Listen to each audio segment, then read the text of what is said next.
Vectores y producto punto, mecánica. Así como los vectores se pueden sumar, también dos vectores se pueden restar. Lo que se obtiene de esa resta es un nuevo vector que nos permite calcular la distancia entre dos puntos. Esto se puede hacer mediante la expresión siguiente, en donde se restan las componentes en X, las componentes en Y y las componentes en Z de nuestros puntos, comenzando siempre por las componentes del punto final, que en este caso es el punto 2. En el siguiente ejemplo nos piden calcular la distancia del punto P1 al punto P2 y luego la distancia del punto P2 al punto P1. Para resolver este ejercicio, primero hay que expresar los puntos que nos dan en forma de vectores utilizando I, J y K, como se muestra a continuación. Comenzamos primero con la distancia del punto 1 al punto 2. Utilizando la definición anterior, restamos las componentes I, las componentes J y las componentes K, comenzando con las componentes del punto 2, que es nuestro punto final en este caso. Ahora calculamos la distancia del punto P2 al punto P1 y nuevamente aplicamos la definición y restamos las componentes I, las componentes J y las componentes K, pero ahora comenzamos con las componentes del punto P1, que en este caso es nuestro punto final. Obtenemos estos dos vectores, que si comparamos, vemos que solo hay un signo menos entre ellos. Quiere decir que un vector apunta en una dirección y el otro vector apunta en la dirección contraria. Además de sumar y restar, los vectores también se pueden multiplicar. El producto de vectores se da mediante dos operaciones. Estas operaciones son el producto punto o producto escalar, que se llama así porque la operación se representa mediante un punto entre los dos vectores, y escalar porque lo que se obtiene de esa operación es un escalar o un número. La otra operación es el producto cruz o producto vectorial, y nuevamente se llama cruz porque se representa mediante una cruz entre los dos vectores, y es un producto vectorial porque lo que se obtiene es un vector.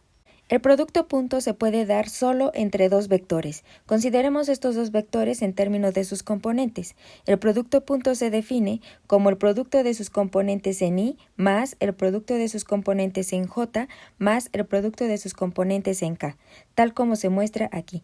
Noten que ya no aparecen los vectores unitarios I, J y K, por lo tanto, el resultado ya no es un vector, sino un número. En este ejemplo nos piden resolver el producto punto entre estos dos vectores. Por lo tanto, por la definición que se mencionó antes, multiplicamos las componentes en I y por eso aparece este producto, luego las componentes en J y aparece este producto, y luego las componentes en K y aparece este producto. Al resolver obtenemos un número. Consideremos dos vectores, el vector A y el vector B, separados por un ángulo θ. El producto punto se define en términos del ángulo de la siguiente forma. Es decir, si ustedes quieren calcular el ángulo entre dos vectores, pueden utilizar el producto punto. En este ejemplo nos piden calcular el ángulo entre estos dos vectores. Para eso utilizaremos la definición del producto punto en términos del ángulo. Ya que nos están pidiendo el ángulo, despejamos coseno de θ y entonces es necesario calcular el producto punto y luego la magnitud de cada uno de los vectores. Calculamos aquí las magnitudes de los vectores y realizamos el producto punto que nos están pidiendo. Todo lo sustituimos en la expresión del coseno de θ y el resultado es el siguiente. Ya que nos están pidiendo el ángulo, por eso aplicamos el arco coseno y obtenemos el ángulo que separa a los dos vectores. Para el caso particular en el que dos vectores están separados un ángulo de 90 grados, es decir, son perpendiculares u ortogonales, el producto punto será igual con 0. En el siguiente ejemplo nos piden encontrar el valor de alfa necesario para que estos dos vectores sean ortogonales. Comenzamos entonces fijando la condición de que dos vectores son ortogonales si su producto punto es igual con 0. Calculamos así el producto punto entre los dos vectores que nos dan y obtenemos esta expresión. Despejamos el valor de alfa obteniendo este resultado, es decir, alfa debe de valer 11 para que estos dos vectores sean ortogonales. Cuando nosotros verificamos el resultado, tenemos que su producto punto es igual con 0. En nuestro sistema tridimensional sabemos que están los vectores I, J y K. Estos vectores son ortogonales o perpendiculares unos con otros, es decir, el vector I y el vector J son ortogonales o forman un ángulo de 90 grados entre ellos, por lo tanto, su producto punto es igual con 0. Lo mismo pasa con el vector unitario J y K y luego con los vectores unitarios K e I.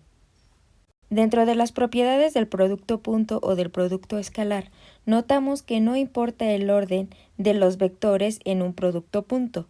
También, que el producto punto o el producto escalar solo se da entre dos vectores. Así, el vector 0 tiene componentes 0 en i, 0 en j y 0 en k.